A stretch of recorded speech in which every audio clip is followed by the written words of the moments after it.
Olá e seja muito bem-vindo ao Jornal da Record News. Essa edição também está ao vivo no nosso canal no YouTube e no Facebook da Record News. Vamos então para os destaques dessa quinta-feira. 300 milhões de doses anuais. A Coronavac pode ser aplicada já no início de 2021. E todos nas agências. A decisão da Justiça Federal determina a volta ao trabalho dos peritos do INSS. Repercussão negativa. A Advocacia Geral da União suspende a promoção de procuradores da União. Excesso de trabalho. 44% dos brasileiros relatam sintomas de burnout durante a pandemia.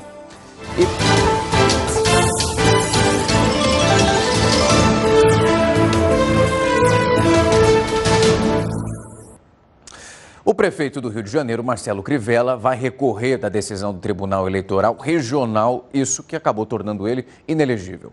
O Tribunal Regional Eleitoral do Rio acolheu a ação movida pelos partidos da oposição, que questionaram essa realização de um evento da campanha do filho do prefeito, com os funcionários da empresa de limpeza urbana da cidade. 7 desembargadores votaram pela inelegibilidade do Marcelo Crivella por 8 anos, isso a contar das eleições de 2018.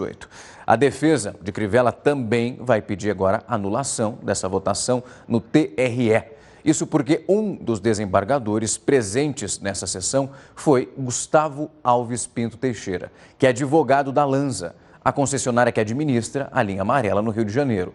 A empresa e a Prefeitura do Rio estão travando uma briga judicial pelo fim da concessão na Via Expressa. E a farmacêutica chinesa Sinovac disse que pode fabricar 300 milhões de doses da vacina contra o coronavírus. A correspondente Silvia Kikuchi tem mais informações para a gente. Silvia, uma ótima noite para você. E essa vacinação conta para a gente quando que ela já vai estar disponível. Olá, boa noite, Rafael. Segundo o presidente da Sinovac, a população já poderá ser vacinada no início do ano que vem. Até agora, mais de 24 mil pessoas tomam as vacinas em testes clínicos em vários países, incluindo o Brasil, numa parceria com o Instituto Butantan. Ontem, o governo paulista chegou a afirmar que as primeiras doses estariam disponíveis em dezembro. A Coronavac, como é chamada, está na última fase de testes. Rafael. Obrigado pelas informações. A Rússia anunciou um acordo para vender para o Brasil um medicamento que é contra a Covid-19. O antiviral Avifavir é usado contra a gripe no Japão desde 2014. Os testes clínicos realizados no Japão e também na Rússia confirmaram a eficácia desse medicamento para eliminar a doença nos casos leves, ou então até reduzir os sintomas e o tempo do tratamento. Na prática, esse remédio inibe uma enzima que ajuda o vírus a se multiplicar dentro das células humanas. Para ser distribuído aqui no Brasil, esse medicamento ainda tem que ser aprovado, claro, pela Anvisa. O Avifavir pode ser vendido para 17 países, incluindo aqui, o Brasil. Já o governo do Amazonas voltou a decretar o fechamento dos bares e também balneários lá em Manaus. Essas medidas são uma tentativa para conter o avanço do coronavírus em toda a capital do estado. O anúncio ocorreu após o aumento de casos da doença observado nas últimas semanas no estado. Wilson Lima disse que a medida inclui o fechamento de flutuantes, balneários, casas de eventos, restaurantes, bares e boates. O aluguel de sítios, chácaras e estabelecimentos da categoria não será permitido. Enfático, o governador disse ainda que a culpa do aumento dos casos é resultado das aglomerações das classes A e B. A gente tem observado nos últimos dias uma tendência de aumento nos casos de Covid. E essa tendência de aumento tem acontecido nas classes A e B.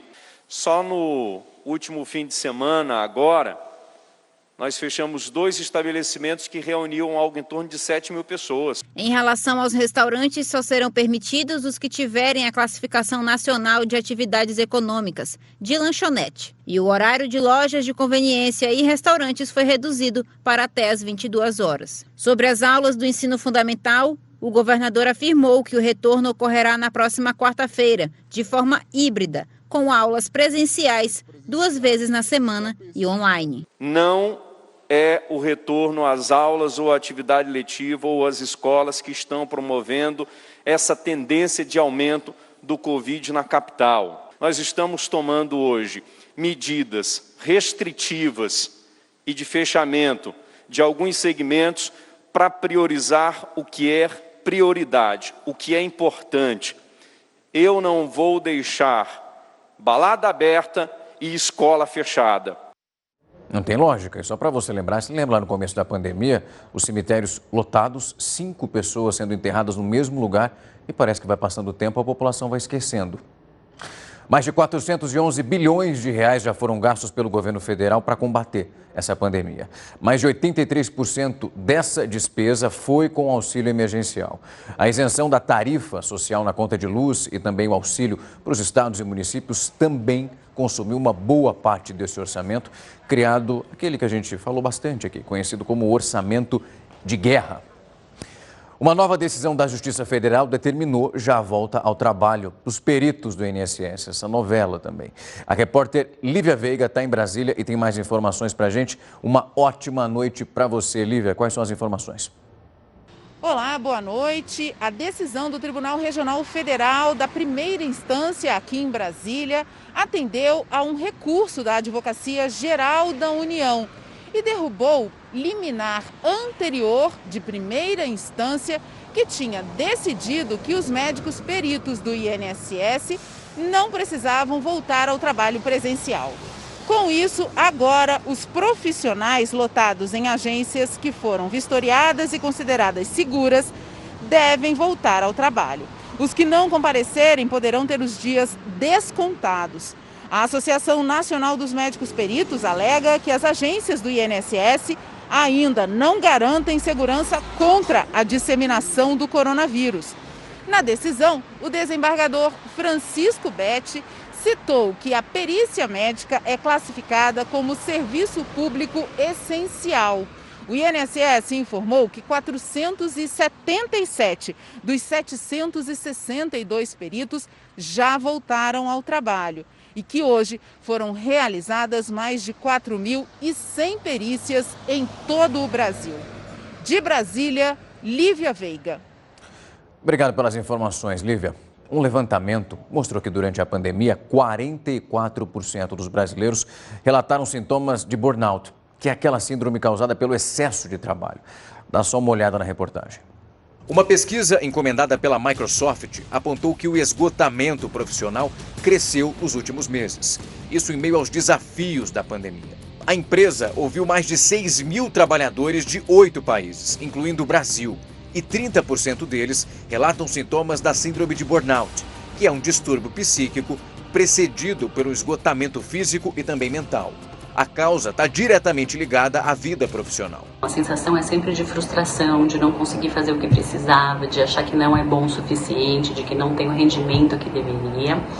E muitas vezes isso acaba evoluindo com outros sintomas. Então pode acontecer alteração de apetite, alteração de sono, irritabilidade. Então a pessoa começa a ficar muito incomodada dentro e fora do ambiente de trabalho. É muito comum acontecer isolamento também. Então isso começa no trabalho, mas acaba afetando todo o resto da vida daquela pessoa. A situação varia nos 8 países em que a pesquisa foi feita, mas em todos há uma queixa de aumento nessas horas trabalhadas e numa sensação de cansaço.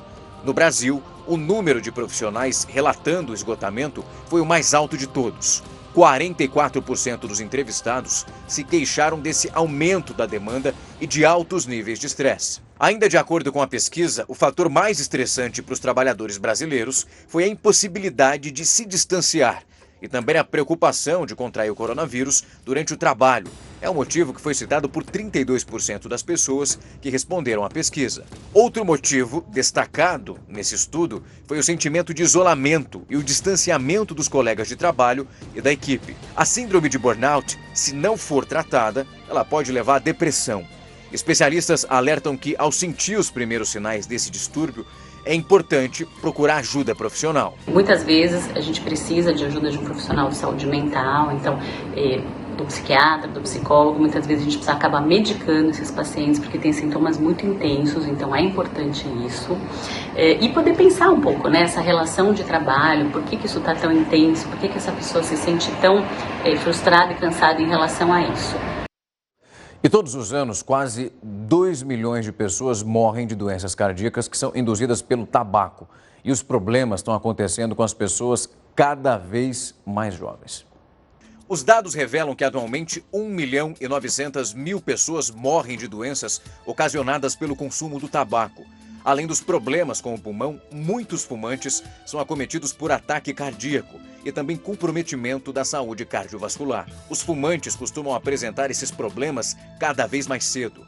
É o que mostra um relatório realizado pela Federação Mundial do Coração e a Universidade Australiana. A pesquisa revela que mesmo o fumo ocasional de alguns cigarros por dia é o suficiente para aumentar esse risco. É por isso e por tantos outros problemas que a Organização Mundial da Saúde faz um alerta.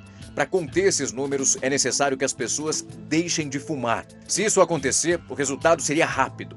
A pesquisa mostra que as pessoas que deixam de fumar imediatamente reduzem o risco em 50%. Mas não são só os cigarros comuns que trazem os riscos. O relatório também informa que os produtos de tabaco sem fumo, como os cigarros eletrônicos, são responsáveis por cerca de 200.000 mortes por doenças cardíacas todos os anos. Segundo a OMS, para conter os usuários de tabaco, seria muito importante aumentar os impostos sobre esses produtos. E além das fotos de pessoas doentes nas caixas dos cigarros, é necessário divulgar publicidades com serviços de ajuda para abandonar o vício. Nessa quinta-feira, o ministro do Meio Ambiente, Ricardo Salles, fez uma visita técnica ao Pantanal, nas áreas que foram mais afetadas pelos incêndios que a gente tem mostrado aqui desde aí o comecinho do mês. Ele esteve no município de Poconé, que fica a cerca de 100 quilômetros de distância de Cuiabá. Essa visita aconteceu um dia depois do Ministério Público Federal pedir à Justiça o afastamento do ministro por entender que ele cometeu um ato de improbidade administrativa na proteção ambiental. O Salles, então, sobrevoou essa área queimada para uma avaliação, mas aí não comentou o pedido que foi feito pelo Ministério Público. E a lei de importunação sexual está completando 2 anos.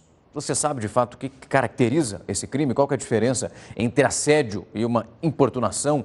Eu vou conversar, então, com a Patrícia Vanzolini, que é advogada e professora de Direito Penal, para explicar isso para a gente. Obrigado pelo tempo e a disponibilidade para a gente bater esse papo. A gente está comemorando aí 2 anos dessa lei que é extremamente importante e eu já queria clarear para as pessoas, mas você vai explicar muito melhor, queria para a gente separar a importunação sexual do abuso sexual. São coisas diferentes na hora de fazer a denúncia, né? São. Na verdade, tem 3 coisas que eu acho que a gente confunde bastante e é importante saber a distinção. Uma coisa é essa importunação sexual que foi criada em 2018, né, um crime novo, que foi criada muito por conta daqueles episódios que acontecem muitas vezes no transporte público, no metrô, no ônibus, o rapaz que ejaculou em cima da moça. Essa é a tônica aí do crime de importunação sexual. A gente costuma chamar isso de assédio, mas é que no direito, assédio sexual é outra coisa. Assédio sexual, esse nome, assédio sexual no direito, é aquele crime do chefe com o funcionário ou com a funcionária que, prevalecendo-se da relação de hierarquia, da chefia, acaba ali impondo um constrangimento para obtenção de um favor sexual. Então, assédio não é o que acontece no local público, no transporte público. Isso é importunação. Agora, o abuso sexual, aí é o que a gente chama de estupro, né? E a diferença entre o estupro e a importunação é sutil, mas é importante. O estupro, ele tem que ter violência ou grave ameaça. Então, ele tem que ter ali uma faca, uma arma, uma coação. Enquanto que a importunação é aquela situação, digamos, de surpresa, né? Você está ali naquele transporte lotado, não tem para onde se mexer, não tem o que fazer e, de repente, alguém toca as partes ali pudendas, alguém dá aquela encostada na íntima, desagradável, muito desagradável. Isso é a importunação. Então, ela é diferente tanto do assédio quanto do estupro, que acaba sendo mais grave. Doutora, a gente tem mostrado aqui ultimamente muitas meninas recebendo mensagens de homens mais velhos com fotos íntimas, aquelas cantadas horrorosas que elas não suportam. Esse caso, ela pode ir até a delegacia e registrar a queixa por importunação? É um caso também desse tipo? Olha, é uma situação que não é bem clara, a jurisprudência ainda não pacificou se isso é ou não. A priori, isso não seria. A importunação exige que seja praticado um ato sexual. Ainda que um ato sexual ali, né, por exemplo, o ato de se masturbar perto da pessoa, mas a mera, digamos assim, inconveniência verbal, o fato da mulher receber uma cantada grosseira ou receber mesmo uma foto, há controvérsia. O crime é novo, a jurisprudência está se acomodando. Mas, sem dúvida nenhuma, deve ir até a delegacia. Porque se não se entender que é importunação, há outros crimes aí que podem existir, tá legal? Então, por exemplo, o crime de injúria, né, uma coisa grosseira, desagradável, de baixo calão, pode caracterizar crime contra a honra, crime de injúria, crime de constrangimento ilegal. Há outros delitos também que pode caracterizar. Então, é preciso aí tomar uma atitude, sim. Doutor, em relação à penalidade para importunação sexual, o que o responsável aí, essa pessoa que acaba sendo condenada, responde pelo crime? Ela pode ser presa? Ela vai receber, tem que fazer algum serviço social? Como que funciona? Ela pode sim ser presa, a pena é de 1 a 5 anos, então não é uma pena baixa, e essa foi uma grande alteração de 2018, porque antes de 2018, esses comportamentos que a gente hoje chama de importunação eram caracterizados como uma contravenção penal, que é uma infração muito leve, que só tinha pena de multa, era uma bobagem, então realmente não servia para nada, ninguém ficava preso por isso, nada. Hoje não, hoje é um crime de média gravidade, né? Não é tão grave quanto estupro, mas é um crime de média gravidade. Se der condenação, sim, a pessoa pode vir a ser presa, pode ter uma pena alternativa, ter que prestar serviço de toda sorte, suja a ficha, né? Vai ter um antecedente criminal, então é uma coisa hoje bem mais séria do que era. Doutor, eu agradeço o tempo e a disponibilidade por explicar a importância que essa lei tem. A denúncia tem que ser feita e a vítima não tem que sentir vergonha, não. Quem comete um tipo desse crime é que precisa aí se sentir muito envergonhado. Obrigado pelo tempo, doutora. O número de startups no país acabou triplicando. Só esse ano teve um salto de mais de 200%. É bastante coisa. E a gente está falando de um mercado que é para lá de promissor. Depois de ficar desempregado em 2015, um designer de interiores se destaca ao criar uma plataforma para otimizar as tarefas da construção civil. A ideia virou uma startup que ganhou o reconhecimento da mídia especializada. Criei uma plataforma web para auxiliar nos processos da minha própria rotina. Startups são empresas de base tecnológica que normalmente elas se baseiam naqueles celulares, nos smartphones. A característica mais interessante delas é que elas podem se espalhar muito facilmente. Elas atendem uma região e, sem muito esforço, elas vão atender um país inteiro, quem sabe o mundo. Além de figurar no 100 Up Startups, a companhia de Daniel está entre as 10 melhores empresas desse nicho no Brasil. De 2015 até hoje, a plataforma evoluiu bastante e agora, além da construção civil, busca também oferecer soluções para a indústria. Dados da Associação Brasileira de Startups mostram que o segmento cresce rápido. De 2015 até 2019, os números no estado do Rio de Janeiro quase que triplicaram. O mercado é promissor.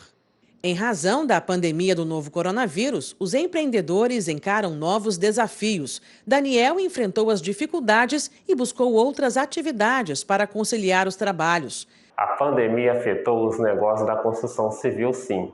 Precisei exercer outras atividades profissionais, mas não deixei a startup de lado. Pela manhã, me dedico a ela e pela tarde, faço trabalho extra. O objetivo de Daniel é finalizar a plataforma, focar em investidores e realizar o sonho de ter a startup reconhecida no mercado. Agora sonho alcançar voos mais altos. Quero finalizar a plataforma um quanto antes. Um caminho que eu sugiro é procurar consultores, principalmente do Sebrae, que são especialistas nessa área, ou uma incubadora de empresas como a Tec Campus, que ele vai receber mentorias direcionadas para saber como expandir no seu território, primeiro na sua região, depois em outro estado e depois em outros países. Foi assim com todos os aplicativos que nós temos no nosso celular e pode ser assim com ele também. A gente vai para um dado agora que é bem preocupante. O transplante de órgãos caiu quase 40% durante essa pandemia. Até julho foram feitos quase 10 mil transplantes, a maioria pelo SUS. O Brasil tem o maior sistema público de transplantes do mundo. Os órgãos mais transplantados foram rim e também fígado, e a fila ainda continua bem grande. E para diminuir, já foi lançada uma campanha de conscientização sobre essa doação. E para ser um doador, a pessoa só tem que comunicar à família. O governo de Israel anunciou hoje as novas medidas para endurecer o lockdown, que vai entrar em vigor já durante quase uma semana. As sinagogas vão abrir apenas no Yom Kippur, que é uma data importante para o judaísmo, e apenas setores de trabalho considerados essenciais vão continuar funcionando. Além disso, essas manifestações e orações a céu aberto vão ser limitadas só a 20 pessoas e a menos ali de 1 quilômetro das suas residências. O fechamento do aeroporto internacional de Tel Aviv também deve ser anunciado já em breve. Israel, para você ter uma noção, é o país com o maior índice de contágio pela Covid-19 no mundo nas últimas 2 semanas. Com o aumento aí desses casos graves de hospitais já estão saturados e lá no começo da pandemia foram bem elogiados porque estavam conseguindo conter esse processo todo. E agora estão vivendo exatamente o oposto. A gente vai então nesse momento com a opinião do colunista Rodrigo Constantino. O ministro da Economia, Paulo Guedes, intensificou a articulação política para criar um novo imposto sobre transações digitais, semelhante à antiga CPMF, e ganhou aliados de peso no Congresso. O novo imposto e a desoneração da folha de pagamentos de salário fazem parte do restante aí da reforma tributária do Executivo, do governo federal, que deve ser desengavetado em breve. Descobrimos 38 milhões de brasileiros que eram invisíveis, estavam na informalidade. Temos que ajudar essa turma a ser reincorporada no mercado de trabalho, então temos que desonerar a folha. Por isso que a gente precisa de tributos alternativos para desonerar a folha e ajudar a criar empregos, afirmou o ministro Paulo Guedes. O imposto sobre transações financeiras parece fazer mais sentido mesmo, pois incide sobre uma ampla base, podendo cobrar então um pouquinho de cada um. Mas não pode significar aumento da carga tributária. O governo tem repetido o tempo todo que não haverá aumento de carga, mas empresários desconfiam. As propostas divulgadas até agora poderiam levar sim a um aumento de impostos e isso não é aceitável. O Estado brasileiro já arrecada muito e os serviços prestados são péssimos. O único caminho é conter os gastos públicos, diminuir o tamanho do Estado, privatizar. Paulo Guedes é um liberal e sabe disso. Mas as cenas em que ele é basicamente arrastado pelo ministro Ramos, no meio de uma entrevista, podem apontar aí para um enfraquecimento seu frente à ala militar. Se for isso mesmo, a reforma tributária poderá significar mais impostos, com os aplausos de outros ministros e da nova base do governo, mas com o prejuízo do povo brasileiro. O presidente Jair Bolsonaro sancionou sem vetos a lei complementar que altera a cobrança do imposto sobre os serviços, o ISS, isso pelos municípios brasileiros. Essa nova lei prevê uma transição para a divisão do dinheiro arrecadado, ou seja, ela transfere a competência dessa cobrança do imposto para o município, onde o serviço ele é prestado ao consumidor. Hoje, ela é realizada pela cidade onde está localizada a sede das empresas que estão prestando o serviço. A alteração vai entrar em vigor em 2021 e vai acontecer gradualmente até 2023. A Advocacia Geral da União suspendeu a promoção dos procuradores do órgão ao topo da carreira com direito a um aumento salarial. O Heródoto já vai chegar aqui para contar para a gente e era muito procurador que ia ter essa alteração aí, né, Heródoto? Olha, Rafa, eu acho que as pessoas, de uma maneira geral, foram surpreendidas com essa notícia, dando conta de que pelo menos 660 procurador é o nome, vamos dizer assim, mais simpático de advogado. Eles são advogados e eles defendem o governo federal e são chamados de procuradores. 606. O salário desse pessoal ia subir para R$ 27.300. Então você imagina o seguinte, vamos fazer uma conta rápida. R$ 27.300 vezes então 606 pessoas que passariam para o topo da carreira. Bom, agora você vai dizer, mas por que isso aconteceu? Segundo a informação aí da AGU, Advocacia Geral da União, é que isso já estava previsto no orçamento e o pessoal ia receber mais mesmo. Mas houve uma reação popular, uma reação cidadã. As pessoas passaram a dizer assim, mas pera um pouquinho, como é que se explica isso? O bastidor dessa história é o seguinte, é que esse pessoal está assustado com a tal da reforma administrativa. Vem ela aí e pode ser que esse pessoal depois não seja mais promovido. Por que razão? Porque a reforma administrativa quer promover só por mérito, com a meritocracia. E nesse caso aqui não. O cidadão, o simples fato de ele estar lá um certo tempo, ele já estava sendo promovido.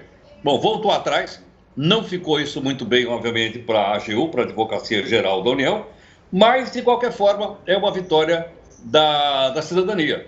Porque não é possível que haja um aumento tão grande de despesa, quando do outro lado a gente tem que cortar a despesa. Então, esse pessoal é chamado de elite do funcionalismo público. Não teve um tostão de corte, diferente de nós aqui da iniciativa privada, que ou perdemos o emprego ou a gente teve o salário rebaixado. Em todo caso, Rafa, Não custa nada a gente dizer o seguinte, da onde sairia essa grana para pagar esse pessoal todo que felizmente a gente não vai pagar? Ô, Rafa, por acaso a gente tem aí uma imagenzinha do impostômetro ou não? De hoje? Tá aí, olha ó. Ele aí, ó. Esse aí. Ou seja, nós estamos a caminho de 1,5 trilhão. Ontem a gente já mostrou ele aqui, olha de onde sai a grana. Nós é que estamos enchendo o cofre da viúva com 1,480 bilhões de reais. Lógico, está no orçamento, o pessoal então vai receber. Rafa, realmente uma vitória da democracia e uma vitória da cidadania. Não dá, é muita coisa, Heródoto, é muito dinheiro, ainda mais num momento como esse. Daqui a pouco a gente conversa e vamos tocar também em outros assuntos ao longo da noite. Até já. O Brasil tem mais de 10 milhões e 800 mil MEIs registrados, segundo o portal do empreendedor. Só ali a gente pegando entre março e agosto, o país registrou 800 mil novos cadastros. Mas você sabe de que fato, o que é um MEI, o que precisa fazer para ser um?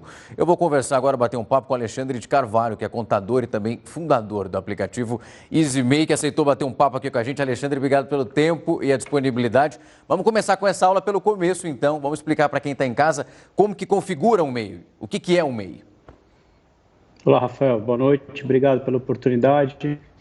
É um prazer estar aqui com vocês. O microempreendedor hoje é aquela pessoa autônoma, é o tipo de empresa onde permite que a pessoa se formalize, possa abrir a sua empresa e comece. É o tipo de atividade mais barata e mais fácil de se iniciar suas atividades hoje no Brasil. Como você falou, já são mais de 10 milhões de microempreendedores formalizados no Brasil e esse número só vem crescendo. Alexandre, a gente está vendo uma pandemia que não tem data para acabar, a gente está tentando sair dessa confusão toda e muita gente perdeu emprego, né? Está tentando empreender, encontrar alguma renda.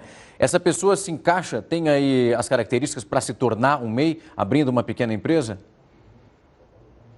Sem dúvida, essa é uma porta, uma oportunidade para essas pessoas que estão procurando uma nova recolocação no mercado, uma oportunidade para se formalizar e voltar às suas atividades. O MEI, ele tem algumas limitações, como o tipo de atividade que a pessoa vai exercer, ela tem que estar naquelas 460 atividades que a legislação permite, mas em sua maioria se enquadram nesse tipo de pessoas que estão buscando uma recolocação. Ele é a porta de entrada, a abertura para aquele que quer se formalizar e começar as suas atividades no Brasil. É a forma mais simples e barata hoje que existe. Alexandre, vamos falar dos benefícios agora, a partir daquele momento que você se torna um MEI. O que a pessoa leva junto com ela a partir do momento que passa dessa transição para alguém informal para cair dentro da formalidade? O principal benefício é que uma vez que você abre um MEI, você tem uma empresa. O MEI é um tipo de empresa, você passa a poder emitir nota fiscal, prestar serviços para empresas, até participar de licitação pública. Além disso, você está contribuindo para os benefícios para a Previdência Social, onde você pode obter benefícios como auxílio-doença, auxílio-maternidade ou esses auxílios emergenciais, como o governo anunciou nesse momento de pandemia. Alexandre, eu agradeço o tempo e a disponibilidade. É um momento que a gente está vendo bastante as pessoas nesse processo de transição e é bom explicar para ter essa consciência e saber da importância dessa transição. Obrigado pelo tempo e pela disponibilidade. E o Dia das Crianças está se aproximando. Para comemorar essa data, uma empresa lá do Rio de Janeiro lançou um concurso que é de pintura que tem direito até a premiação. Sofia tem 6 anos e adora desenhar. A menina se inscreveu em um concurso de pintura realizado por uma provedora de internet em Macaé, o Pintando 7. Eu gostei desse barquinho, com coisas bem alegres. E a mãe fica toda orgulhosa com o talento da filha. Gosta muito de desenhar, gosta muito de pintura também. E ela ficou super empolgada porque ela queria muito participar, né? E a gente está aqui. O concurso foi idealizado para comemorar o Dia das Crianças. Os pequenos precisam dar cores aos desenhos. Nas telas estão pontos turísticos de cidades onde a empresa atua no estado. A ideia foi trazer um concurso lúdico, né, para que as crianças possam pintar, que eu acho que é muito bacana isso. Cada local vai ter, as crianças podem pegar o desenho, fazer a pintura e entregar também na loja da Alternativa. As inscrições para o concurso Pintando 7 foram abertas no início de setembro e seguem até o dia 1º de outubro. Os 5 desenhos mais criativos vão ser premiados. E os prêmios são de deixar qualquer criança feliz. O primeiro lugar ganha um videogame, o segundo um tablet e o terceiro um smartphone. Os quarto e quinto colocados recebem um jogo de tabuleiro cada um. A Ana Laura, de apenas 7 anos, também participa do concurso junto com o irmão. E ela já sabe o que quer ganhar. Videogame. Mas para isso tem que caprichar nas pinturas. O Brasil registra 4.657.702 casos confirmados e 139.808 mortes pelo coronavírus. Só nas últimas 24 horas, são 831 óbitos e 32.817 pessoas que contraíram a doença, segundo o próprio Ministério da Saúde. 4.023.789 pessoas já se recuperaram da doença aqui no Brasil. A Tesla anunciou um sistema de baterias que vai aumentar a autonomia do carro elétrico. Notícia aí, que parece ser boa. E o HB vai informar se isso vai ajudar a diminuir o nosso nível de poluição. Vai melhorar mesmo, Heródoto? Ou o contrário disso? Não, acho que vai melhorar, como você lembrou bem. Só tem um detalhe aí, Rafa, que é o seguinte. O carro elétrico vai ser competitivo, não só porque a bateria é melhor, porque ele vai andar muito mais, mas quando o preço do carro elétrico for compatível com o carro comum, com o carro a gasolina ou com o carro diesel. Aliás, esse pessoal da Tesla é bom de marketing, impressionante. Essa semana, inclusive, eles fizeram aí um lançamento que foi um verdadeiro show lá nos Estados Unidos. E eles, então, fizeram um show para dizer, olha, nós temos agora uma bateria melhor, ela é muito mais eficiente, mais barata, e a gente vai conseguir, então, colocar isso no mercado. Interessante que essa empresa chamada Tesla, ela simplesmente colocou no bolso as duas maiores gigantes produtoras de automóveis dos Estados Unidos, que é a GM, a General Motors, e também a Ford. As duas somadas valem menos do que a empresa Tesla. Então, esse é um fato importante, é um fato relevante. Não é a única empresa que está fabricando carros elétricos nos Estados Unidos, mas pelo jeito é o mais competitivo, mais barato, e agora com esse sistema de bateria, então, ele vai andar muito mais. Bom, a gente espera que com isso, Rafa, como você disse aí na abertura, a gente diminua a quantidade de poluente nas cidades. Mas pode ter certeza de uma coisa, não vai acabar o congestionamento. Porque, salvo engano, Rafa, tem uma lei aí da física que diz que 2 corpos não ocupam os mesmos espaços ao mesmo tempo. Então, se você tira um carro a gasolina e bota um carro elétrico no mesmo congestionamento, a gente vai continuar congestionado nas grandes cidades do mundo. Entre elas, as grandes cidades brasileiras. Mas, pelo menos, a gente vai respirar melhor, viu, Rafa? Vai dar para conseguir, pelo menos, para respirar fundo. Faz uma troca, mas uma troca boa, ali, pelo menos. Até daqui a pouco, Heródoto. Os profissionais de autoescolas estão sofrendo muito com essa crise provocada pela pandemia, como muitos outros setores. Eles estão buscando agora pela flexibilização do atendimento e a continuidade de alguns processos, tudo isso para evitar o fechamento dos estabelecimentos. Já são 6 meses sem trabalhar devido à pandemia. Os profissionais das autoescolas pedem pela flexibilização da atividade. A maior parte dos serviços está suspensa. Os alunos não conseguem abrir prontuários, as autoescolas não conseguem marcar as provas teóricas dos alunos que já estão aguardando, as provas práticas também não estão sendo marcadas pelas autoescolas. E a situação financeira dos empresários, proprietários de autoescola, está muito crítica. A categoria teme que, com a demora da retomada, muitas empresas fechem suas portas e o número de demissões aumente ainda mais no setor. Nós precisamos de uma ajuda, que o governo olhe para o nosso lado e que nós possamos trabalhar com segurança, abrindo novos renais, com agendamentos, com horários marcados, assim como é feito em outras repartições. Só que no momento nós não estamos, principalmente aqui na região dos lagos. Na região dos lagos nós não estamos tendo simplesmente nada. Recentemente, a categoria fez uma manifestação pelas ruas de Cabo Frio para chamar a atenção das autoridades e pedir pela reabertura. Além dos profissionais, os alunos também estão sendo prejudicados. Isso porque muitos precisam apresentar nas empresas que trabalham a Carteira Nacional de Habilitação. É profissão, é esporte, é trabalho, é lazer, é concurso público. Tem pessoas que estão dependendo desse documento, que já deixou de ser vaidade há muito tempo, passa a ser um documento de necessidade. As mudanças no Código de Trânsito, aprovadas já pelo Congresso, agora estão aguardando a sanção do presidente Jair Bolsonaro. Sobre esse assunto, eu vou falar agora com o HB. Ontem a gente teve até entrevista para falar disso. É uma mudança que vai afetar muita coisa, né, Heródoto? O processo todo, inclusive os motociclistas, é isso mesmo? Exatamente, vai mudar. Agora, uma coisinha em relação às autoescolas que a gente mostrou agora, Rafa, seria bom que as autoescolas ensinassem o pessoal a dirigir, né? E não só dessem aquelas dicas para passar no exame. E muitas vezes essas dicas são passadas por debaixo do pano, como a gente sabe por aí. É isso mesmo, acontece ali, ó, escondidinho. Exatamente, exatamente. Agora, vamos falar um pouquinho do pessoal da moto, porque a gente tem muita moto hoje andando no país por causa do sistema de entrega. Olha, eu vi um dado agora recente, Rafa, o mês passado teve 182 acidentes de moto em São Paulo. Dá mais de 3 por dia. Por esse motivo, está tendo até uma campanha, que vai ser nesse final de semana, feita aqui pelo Detran, para distribuir folheto para o pessoal da moto poder se educar. Porque também precisa de educação, não adianta colocar só a lei. O cidadão não pode passar com sinal vermelho, como eu vejo acontecer aqui. Não pode andar em cima da calçada e às vezes na contramão, como eu tenho visto também. Então tem que ter lei, do lado da educação. Então vamos para o lado da lei, que fica mais fácil da gente poder rapidamente entender aqui. Vamos lá em relação então à nossa primeira informação aqui. Bom, moto no corredor, hoje é livre, o cara passa a 100 por hora e tudo bem. Com a nova lei é o seguinte, ele só vai poder passar naquele local, no chamado corredor, se o trânsito estiver parado ou se estiver lento. Se o trânsito estiver rápido, não pode passar. Agora eu quero saber quem vai multar. Porque moto não é multada nem por excesso de velocidade. Eu não sei por que moto é diferente do país, né? Tem essas vantagens. Então, com a nova lei, isso muda. Outra questão também em relação à moto, bastante importante, é essa segunda informação que nós vamos mostrar aqui agora. Capacete de moto, lógico, tem que usar capacete, não tem jeito. Ainda assim tem gente que anda sem. Hoje, se você andar sem viseira ou com a viseira levantada, isso é considerado uma infração gravíssima, uma multa braba. Com a nova lei, agora está atenuada. Se a pessoa ficar sem viseira ou com a viseira levantada, a infração deixa de ser gravíssima e olha aí, passa a ser então uma infração média. Portanto, a multa é mais barata. Outro ponto importante em moto que a gente vê por aí, criança na garupa, um perigo danado.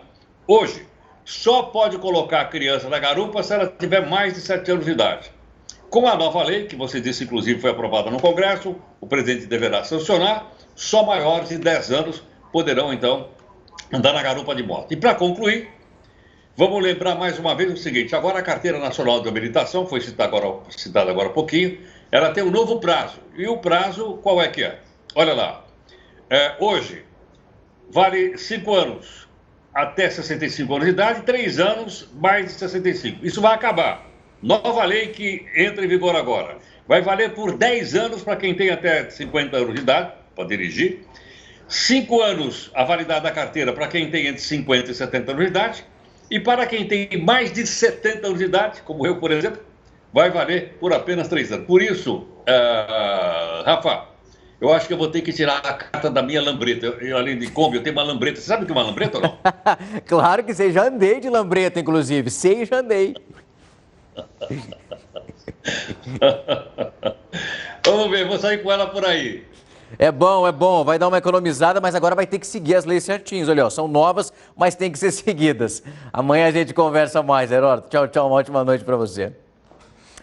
E de acordo com os dados divulgados por uma seguradora, o Brasil registrou mais de 125 mil indenizações pagas pelo seguro DPVAT às vítimas de acidentes envolvendo as motocicletas, isso no primeiro semestre de 2020. Mesmo adotando os cuidados, essa insegurança está cada vez maior no trânsito. Quem vê Ronaldo pilotando a própria moto com tranquilidade, nem imagina que ele já sofreu cerca de 10 acidentes de trânsito. O último foi o de maior gravidade. No ano passado, eu na minha preferencial, o carro cruzou o cruzamento com tudo. Eu bati, voei longe, foi perda total da minha moto. Graças a Deus hoje ainda estou aqui, mas foi um acidente grave por imprudência de um motorista de automóvel. Mesmo assim, ele continua sendo adepto do veículo de 2 rodas. O desrespeito e as imprudências todos os dias cometidas por motoristas e também pelos próprios motociclistas exigem atenção redobrada dos pilotos. O erro maior que a gente vê os motociclistas cometendo, né, é a ultrapassagem, que é a mesma forma que o condutor tem que ter para ultrapassar, o motociclista também tem que ter. A gente vê também o falar o telefone celular. Muitas vezes a gente vê eles parando num semáforo, parou, eles acham que eles podem falar o telefone celular também. E a gente vê muito também a fazer passar no sinal vermelho. Eles não respeitam, né? Não são todos, claro, mas é uma grande parte, a gente vê o desrespeito sobre a sinalização da via, sim. A procura pela habilitação categoria A para pilotar motos aumentou durante a pandemia. Elas são mais econômicas, ágeis e têm sido um instrumento de trabalho de mais pessoas. Por isso, o número de motociclistas está maior no trânsito. E eles são a maioria dos envolvidos em acidentes. Dados divulgados por uma seguradora apontou que o Brasil registrou 125.395 indenizações a vítimas de acidentes de moto só no primeiro semestre deste ano. O número representa 79% do total de benefícios concedidos pela empresa neste período.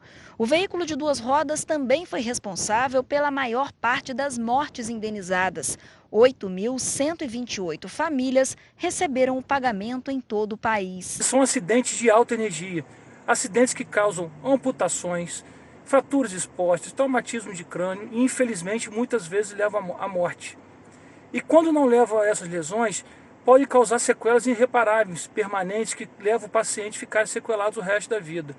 47% das pessoas que procuram DPVAT são acidentados por moto.